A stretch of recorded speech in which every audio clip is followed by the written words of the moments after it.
Chapter 49. Again, sort of.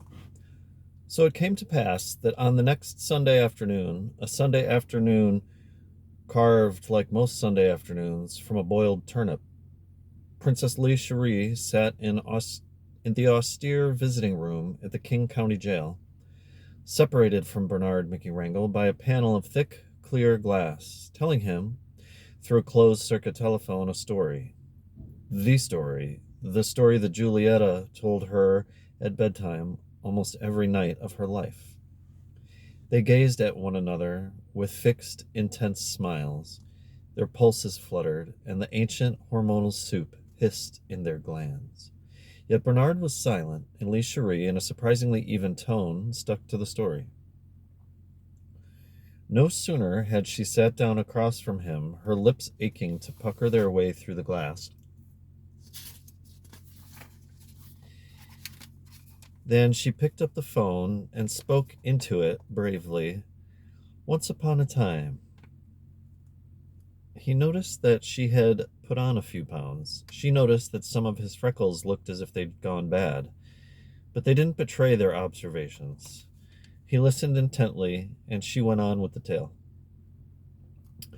Once upon a time, just the way Julieta would have begun, although in Julieta's language, once upon a time sounded as if it were a rubber apple on which some barnyard animal were choking. Once upon a time, a long time ago, when it was still of some use to wish for the thing one wanted, there lived a king whose daughters were all beautiful, but the youngest was so lovely that the sun itself, who had seen so much and forgotten so little, simply marveled each time it shone on her face. This daughter had a favorite plaything, a golden ball that she loved dearly. When the days were hot, she would go out into the dark forest near the palace and spend many an hour tossing and catching her golden ball in the shade of a leafy tree. There was a spring in the forest, and usually the princess played near the brink of the spring, so that when her play made her thirsty, she might take a cool drink. Now, it happened one day that the golden ball, instead of falling back into the maiden's little hands, dropped to the ground and bounced into the spring. The princess followed the ball with her eyes as it sank, but the spring was very deep, and it soon sank out of sight. The bottom of the spring could not be seen. Thereupon she began to cry, and she wailed louder and louder, as if her little heart were broken. While she was lamenting in this way, she heard a throaty voice call to her, "Hey now, king's daughter, what is the matter? I have never heard anyone cry so hard." She looked around to see where the voice came from, but all she saw was a frog, holding its fat, ugly head out of the water. "Oh, it's you, you old croaker," she said. "Well, if you must know, I'm crying because my wonderful golden ball has fallen into the spring and has sunk so deeply I'll never get it out."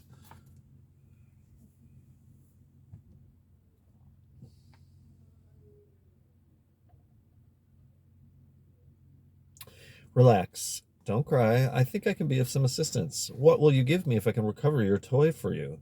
"Oh, anything, anything. Whatever you'd like. Most, dear frog. My fine clothes, my pearls, my carriage, even the bejeweled crown I wear." The frog replied, "I have no use whatsoever for your clothes or your pearls or even your crown. But I'll tell you what. If you will care for me and let me be your playmate and companion, let me sit beside you at your little table, eat from your little plate, drink from your little cup, and sleep in your little bed beside you. If you will promise me that, I will dive straight down and bring back your golden ball." The princess stopped weeping immediately. "Of course," she said, "of course, I promise you anything you want if you'll only bring back the ball." But she thought, what nonsense. That silly creature talks, as if he could do anything but swim and croak with the other frogs, as if he could possibly be anyone's companion. The frog, however, as soon as he heard the promise, drew his green head under the water and sank down out of sight in the spring. After what seemed like a long while, he surfaced with a splash and golden ball in his wide mouth. He threw the ball onto the grass. Needless to say, the king's daughter was overjoyed to have her ball back. She scooped it up, and tossing it and catching it, she ran off with it toward the palace. "Stop, stop!" cried the frog. "Pick me up, too. I can't run as fast as you." His pleas were futile, however, for croak as he might, she paid no attention. She hurried on home, and before long forgot completely about the poor frog, who was left, presumably, to go on living in the spring.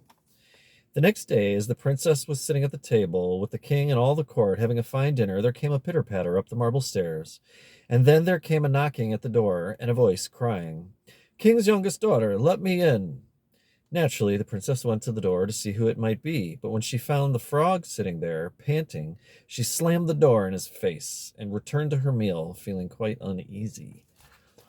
Noticing that she was acting a bit strange and that her heart was beating quickly, the king said, "My child, what are you afraid of? Was there a giant at the door wanting to take you away?" "No," answered she. "No giant, just a nasty frog." "Really? And what does the frog want?" asked the king. Tears began spilling out of the youngest daughter's eyes. She broke down and told her father everything that had happened the previous day at the spring. When she had finished, she added, "And now he's here outside the door, and he wants to come in to me." Then they all heard the frog knocking again and crying out, "King's youngest daughter, open to me, by the deep spring water, what you promised you me." "That which you have promised you must always honor and perform," said the king sternly. "Go at once and let him in." So she went and opened the door. The frog hopped in, following at her heels until she reached her chair. Then he looked up at her and said, "Lift me up to sit by you." But she delayed lifting him up until the king ordered her to. No sooner was the frog in her chair than he demanded to get up on the table where he sat, looking about hungrily. "Push your plate a little nearer so that we can eat together," he said. Reluctantly, she did it, and the frog feasted heartily, although for her part every morsel seemed to stick in her throat. "I'm stuffed," said the frog at last, "and I'm tired. You must carry me to your room and make ready your silken bed so that we can lie down and sleep." The princess began to fret and moan and cry and complain. She didn't want that cold, creepy frog in her pretty, clean bed. The king became angry with her. "You made a promise in a time of need," he said. "Now, as unpleasant as it might be, you must honor it." Making a terrible face, she picked up the frog and carried him upstairs, where she placed him on some soiled linen in a corner. Then she slipped into bed. Before she could fall asleep, however, the frog came pitter-patter up to her bedside. "Let me in with you, or I will tell your father," he said. She had had enough. Flying into a rage, she grabbed the frog. "Get out of my life, you slimy frog!" she shouted. With all her strength, she threw him against the wall. When he fell to the floor, he was no longer a frog.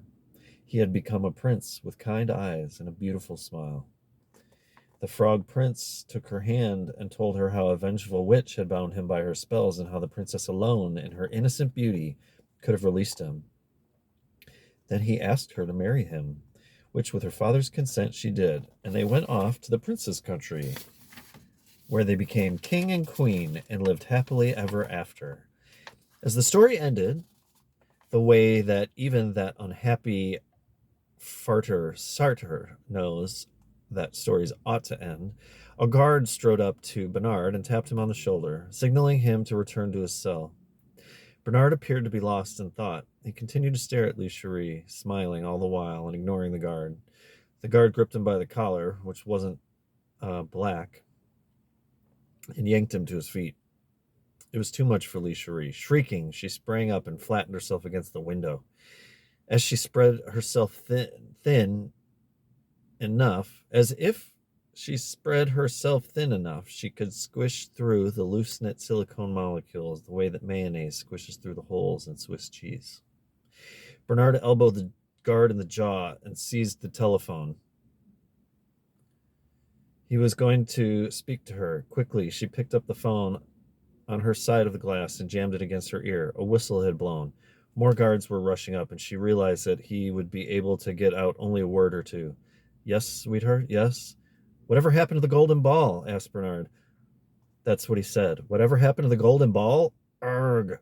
And then they wrestled him from the room.